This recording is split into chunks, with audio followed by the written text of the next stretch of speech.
தென்காசி புனித மிக்கேல் ஆதிதூதர் ஆலயத்தின் 362வது ஆண்டு திருவிழா கொடியேற்றத்துடன் துவங்கியது. விழாவிற்கு ஆலய பங்கு தந்தை போஸ்கோ குணசீலன் தலைமை வகித்தார்.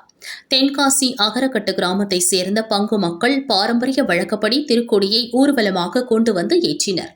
தொடர்ந்து சிறப்பு திருப்பலி நடைபெற்றது.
கொடியேற்று விழாவில் தமிழகம் மற்றும் கேரளாவை சேர்ந்த அனைத்து மதத்தினர் பங்கேற்றனர்.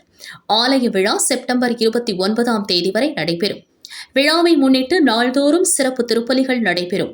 செப்டம்பர் 29ஆம் தேதி நடைபெறும் திருப்பலி மலையாள மொழியில் நடைபெறுவது வழக்கம். அந்நாளில் ஆயிரக்கணக்கான கேரளாவை சேர்ந்த இறை மக்கள் கலந்து கொள்வர்.